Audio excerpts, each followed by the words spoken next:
आज की कहानी मुझे ऋषभ शर्मा जी ने भेजी है। ऋषभ शर्मा उत्तर प्रदेश के बरेली के रहने वाले हैं। तो चलिए हम सुनते हैं उनकी कहानी।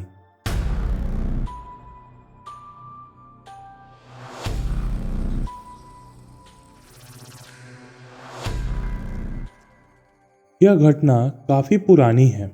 उस समय मेरी उम्र कोई 14 या 15 साल की रही होगी। साल 2003 या 2004 था। मेरे गांव के कस्बे में रामलीला का मंचन होना था, जो कि घर से कोई 1 किलोमीटर दूर था। इस कार्यक्रम का बड़ा शोर था पूरे इलाके में। चूंकि हमारे परिवार के लोग जाना नहीं चाहते थे इस कार्यक्रम को देखने के लिए, लिहाजा यह सोचकर मेरा उत्साह फीका पड़ गया। बड़ी रिक्वेस्ट के बाद एक दिन के कार्यक्रम में जाने की इजाज़त मुझे मिली। गांव के अन्य लोगों के साथ शाम 7 बजे खा पीकर हम निकल लिए। रामलीला 8 बजे रात्रि में प्रारंभ होकर 11 बजे रात्रि में समाप्त होती थी।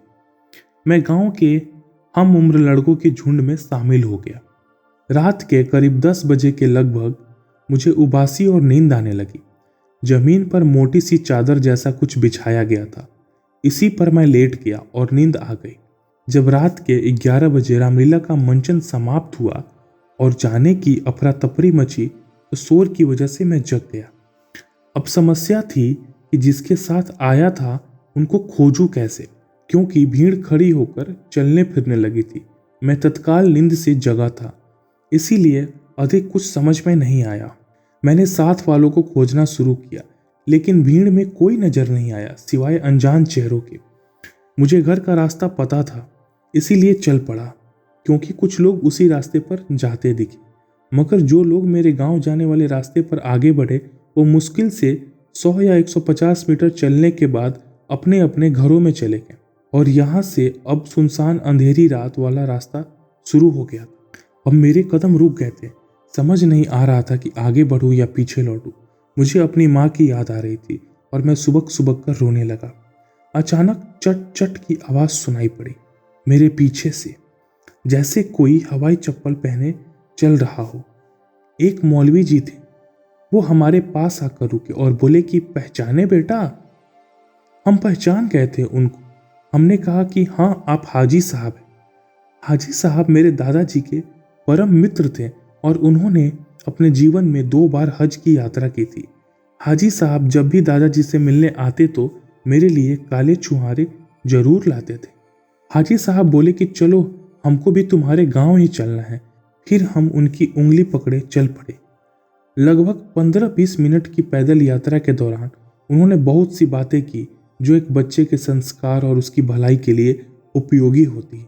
बीच बीच में वो अपने कुर्ते की जेब से निकाल कर काले छुहारे देते गए खाने के लिए, मगर हमने उसको खाने की बजाय पैंट की जेब में भरना शुरू कर दिया। जैसे जैसे हम लोग गांव पहुंचे और घर के दरवाजे पर खड़े हो गए, हम जोर जोर से दरवाज़ा पीटकर अम्मा अम्मा चिल्लाने लगे। थोड़ी ही देर में अम्मा ने दरवाज़ा खोला और कहा कि तुम अकेले कैसे आ गए, इसीलिए हम नहीं भेज रहे थे।